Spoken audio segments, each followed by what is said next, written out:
Welcome to Jewish Cinematheque, where we meet some of the important faces involved with films that tackle aspects of the Jewish experience. Today we meet award-winning cinematographer and first-time director Boaz Yehonatan Yacov, whose new film Redemption, Geula, premiered at the Toronto International Film Festival and is being screened at Jewish film festivals across North America, including New York's Israel Film Center Festival.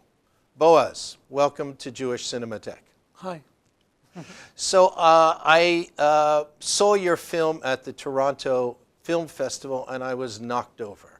I mean, a film about a choser b'tshuva, a bal tshuva, who struggles. Can you tell us a little bit about how this whole project began?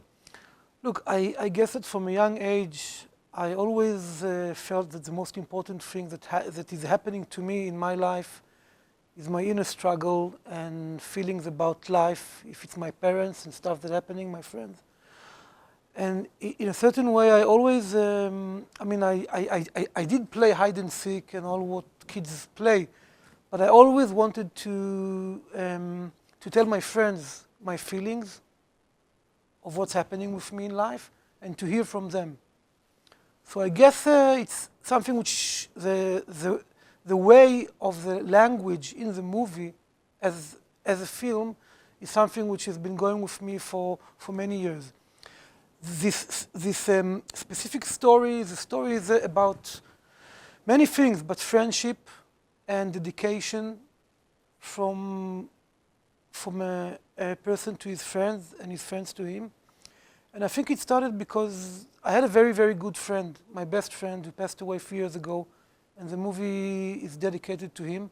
The first written line before the movie starts is this, the dedication to him. And his name was Yosef.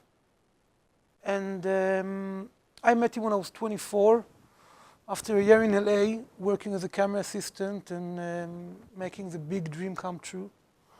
And after a movie and a half, the dream became a reality which wasn't as pink as a dream, living in LA, understanding that it's a place that you get attention if you have a certain kind of power, if it's money or beauty or like whatever. And if you don't have a power, you don't get the attention from the surrounding. Let me just stop you here. So yeah. let me back up a little bit. Okay. You grew up in a home. Your father was involved with films, yeah. The Israeli film industry really almost since its beginning. He was involved. Yeah. He was Hill 24 Doesn't Answer, Salah Shabati, the Blauwich Canal, Operation Thunderbolt. So you grew up in a home where... Yeah, and then he went and was the head of production of Canon Films. Right, so then you followed and wanted this dream in LA. Yeah, you left Israel? This was my life. This was my life. I mean, when I studied films at the age of 17, the cinematography was the thing which caught my passion. But I always knew that my life would be in film. It was like I was born into this world, and this was my world as a child going to sets. And the 70s... There was a camera in your crib when you were growing up.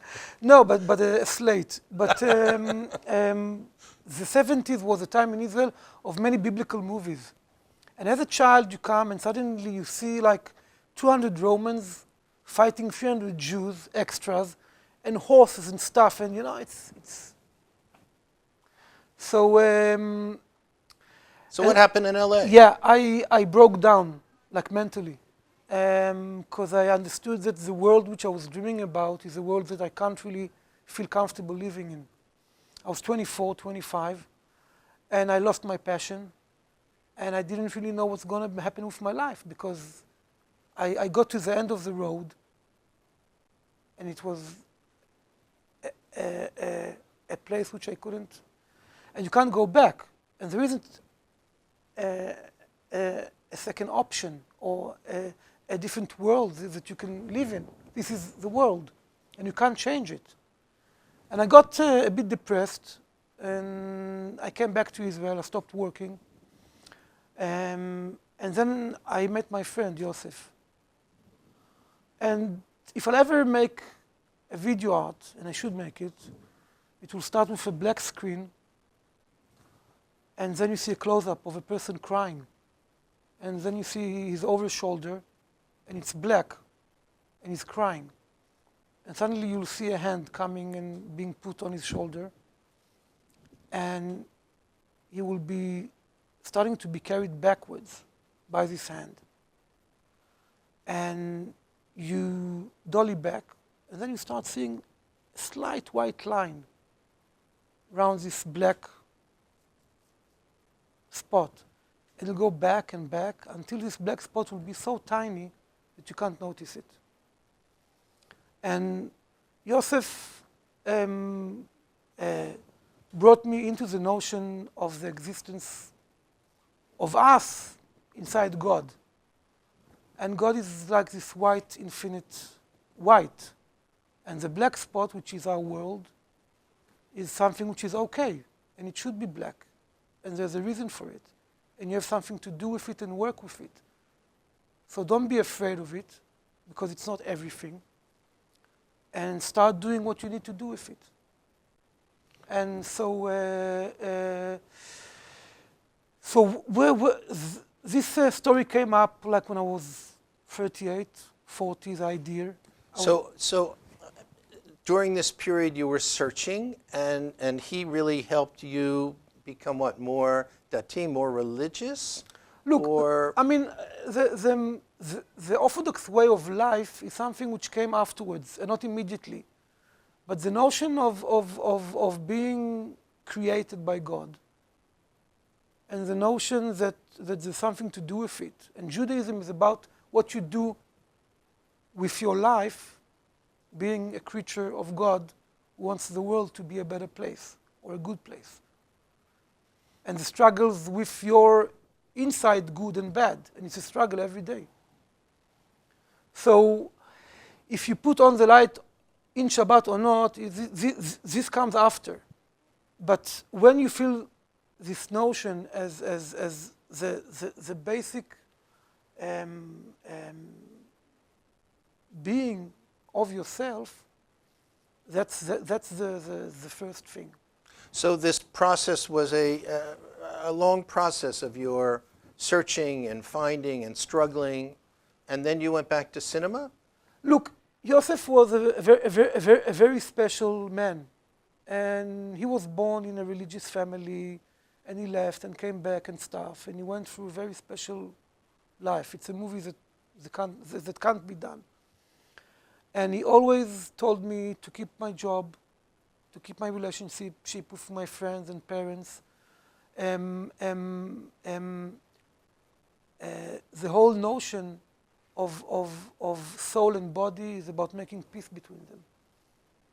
Not being only spiritual and not being only bodical, but making peace with them. And the whole thing is about making this peace. So also making peace with what you do as an artist and your life as a religious Jew. So for many years, you went back to cameraman, and you were doing award-winning camera work in many different films in Israel, while at the same time leading a traditional life and searching and continuing that search. Yeah. And then what happened? And then, I mean, one day, I felt that the most special thing about my life and important thing in my life was this friendship with my friend. More than being a cinematographer who won awards. And I did about the story about friendship, about dedication, because our relationship needed a lot of dedication from each one of us towards the other. And being close to Chabad means that the word redemption is on the table every day. And knowing that the fuel of the redemption is what a human being can dedicate to someone else. Because what I do for myself is really not special because it's obvious that a person will take care of himself. What you do to help someone else and be there for someone else makes you a human being. So that becomes the centerpiece of what would become Geula, this film. Yeah. You were working as a cameraman with Yossi Madmoni on another film. Two films, yeah. On two films, and you struck up a relationship, and that what? And then the two of you just decided you wanted to take this concept and put it on film. Working with Yossi was very special for me because it was very close to my feeling about movies as a tool and not as a target by itself. Using this ability of making a movie to transfer something and not making movie just to have a good movie. And when we worked on restoration and on A Place in Heaven, I felt that Yossi is like that. Of course, you want your movie to be a good movie and win prizes and everything. But to begin with, there's a very thin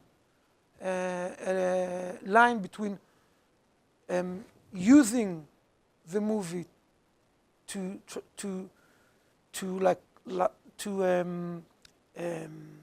say something, or just trying to make, and it felt very, very close to my feelings. So when this idea came in my head, I went to Yossi to tell it to him, and then we sat and wrote a synopsis, and we got money for development, and it went on. Fantastic. The story is about a man who is a Baal Tshuva, who had once been, what, a rock star of sorts? Not a big rock star, but the 90s in Israel were the golden years of Israeli rock. The 1990s? Yeah. Many small bands who had like amazing albums, maybe one and not more. And basically their band was a band which had like 2 albums. The first one was very highly appreciated. The second one crashed. And they're like a group which people like remember, not big hits that smashed the radio or something like that, but really so you built this story around this, and then he, in effect, crashes. Yeah. Like the second album. Yeah. And he begins a search, and he finds, what? He finds dat, he finds religion, he finds peace.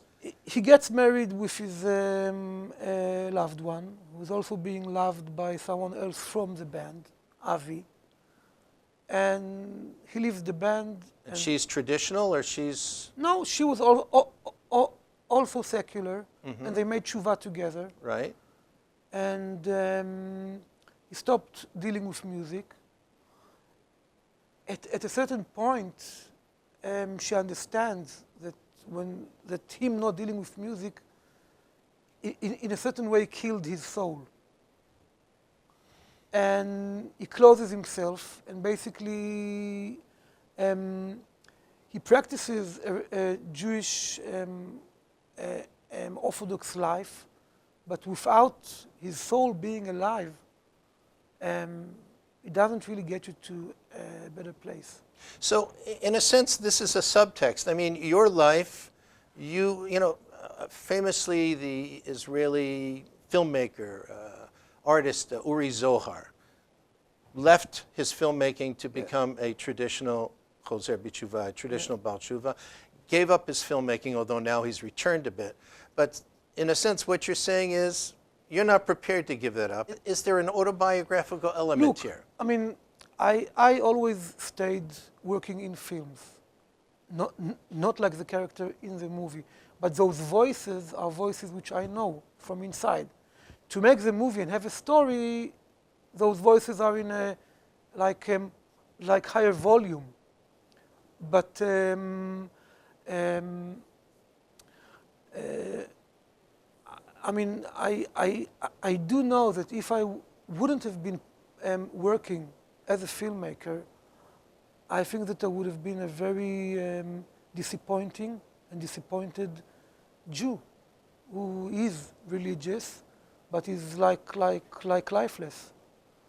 And the whole reason is when there's something which your soul is born to and has an ability, you have to use it for good. And he doesn't see it and understand it to begin with. And from the connection back with his band and friends, he sees a mirror, and suddenly he sees that he's lifeless, and it breaks him down. You know, it's interesting. In the film, you have encounters with his former band members, who all three of them are secular.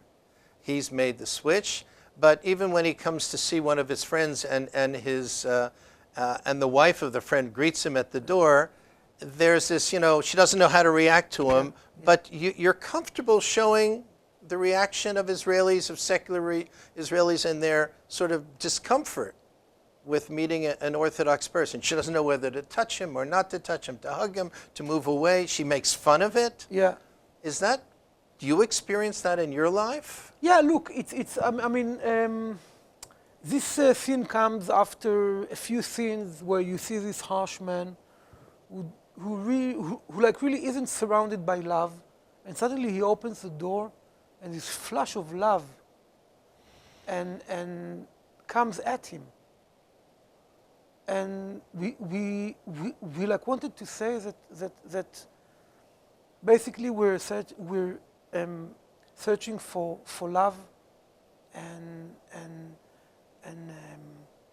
compassion, and sometimes it doesn't come from the people who are in your group. And I guess that enough of it will somehow dismantle the groups, although you can keep your life as a religious person, but not be only like bribed to your group, you know? There's a lot here about that balance. Yeah. You know, it seems that balance is a centerpiece of this film. Yes, if you look at life for a second and at the world and all the powers which are like working there, it's amazing that it like doesn't all collapse, you know.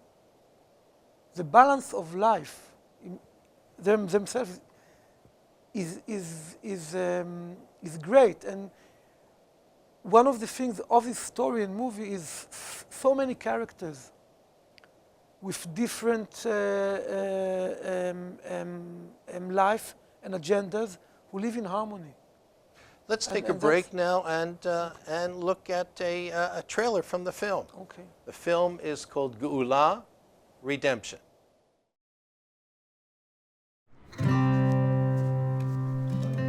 זה אבא שלו, יפה, נכון? אפילו שהוא לא דתי פה. הוא הכי חשוב, בגלל זה התמונה שלו הכי גדולה. כן, גאולה, הוא גם כתב את כל המילים לשירים.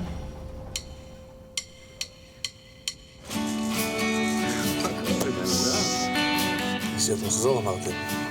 מה אתה אומר, זה נראה לך? זה שהיינו להקה במגזר החילוני, זה יכול לעזור מבחינת ביקוש. נראה לך שיש לנו בכלל קהל עדיין? איך שאני רואה את זה, חבר מבקש מאיתנו עזרה. קרא לזה רוק יהודי, לבוא קהל.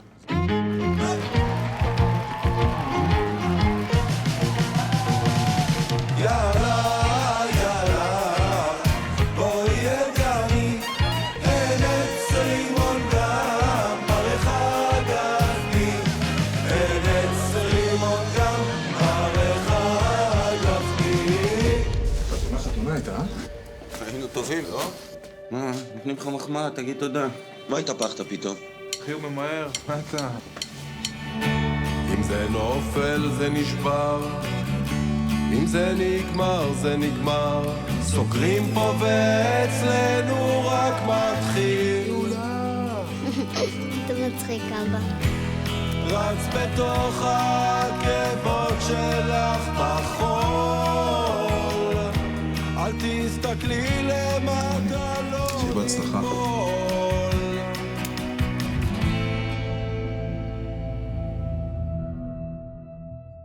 Moshe Folkenflik is the star of this film. And he went on to win a Best Actor award at the Karlovy Vary Film Festival in the Czech Republic. Amazing. I mean, he's a singer, he's a performer, he's an actor. Moshe was, he started acting like 25 years ago, and he was the most promising guy in his class. And people told me, people who studied with him, we thought that he's going to conquer the world. And he went out, and something in his personality couldn't really merge with the world in a way, which is a bit what I went through in LA. And he wasn't that comfortable for directors. Very tense about how was his acting. And I always told him, because I did work with him on a short movie and on a TV series, I told him, Moshe, what comes out of your ears, other actors don't say from their mouth. Just act, be there. And he stopped working. He went through a personal stuff in his life, and he became an Orthodox Jew, like me in a way. And he started working in like day jobs, in a bakery, as a guard in a school, at the gate. And then he did like a role in a feature film called The Driver, I think in English, I'm not sure, 2 years ago. And there's a long story how we got him to the audition, but it happened. Immediately it was obvious that he makes the role much bigger than what we ever imagined. He brought his life into it. It makes the movie feel almost documentary. It's incredible. And he didn't really sing well in a way. So we took him for like 10 vocal lessons, and he became a singer, which really matched our dream to have a real band. And this is why the other guys in the band, 2 of them are like professional people who play music, and we checked them and they played well, and they are a real band. They're an amazing band. You know what, let's take a look at a clip, just one of the many wonderful musical performances that are a centerpiece of this incredible film.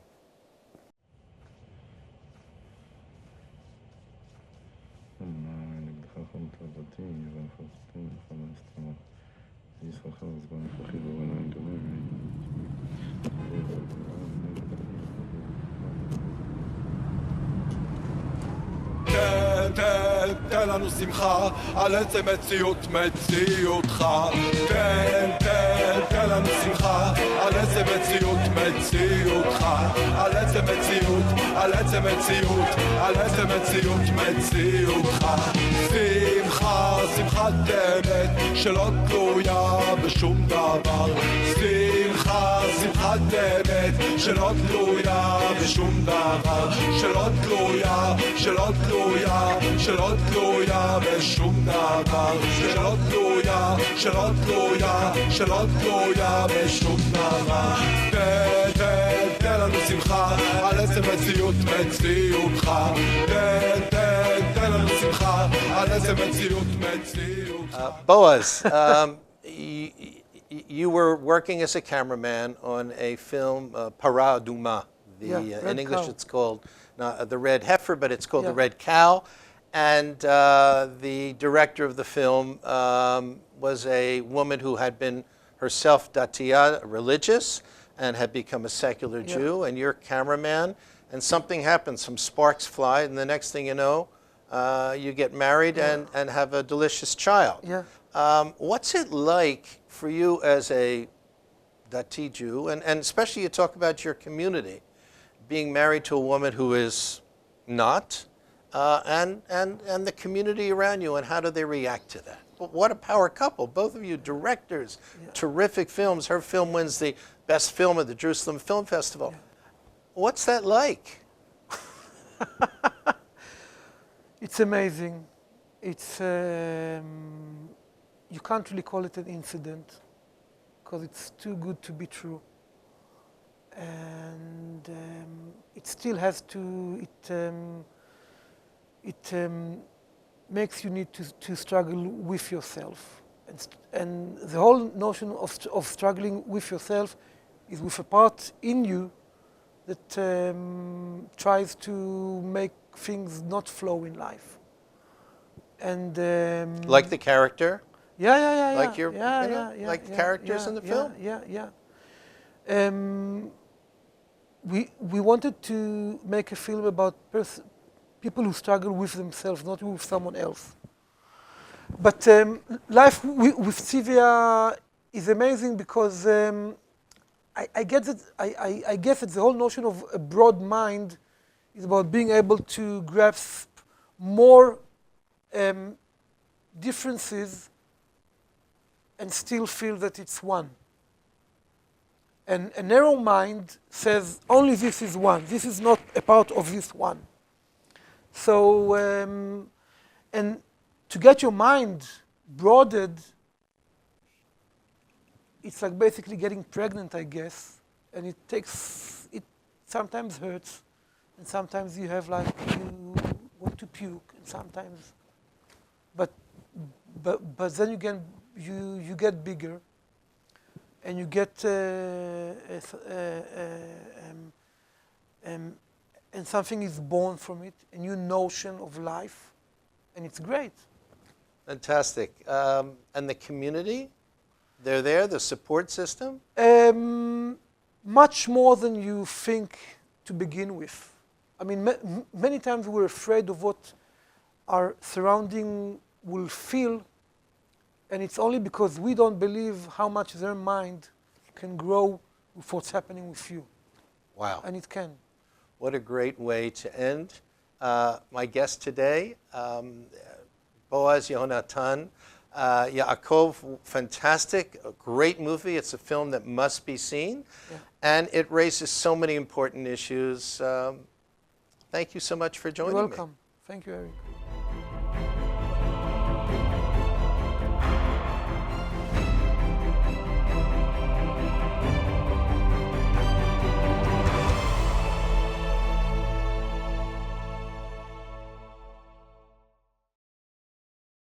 We would be pleased to send a complimentary DVD of this program to anyone who wishes to support JBS with a tax-deductible gift of $36, double chai or more.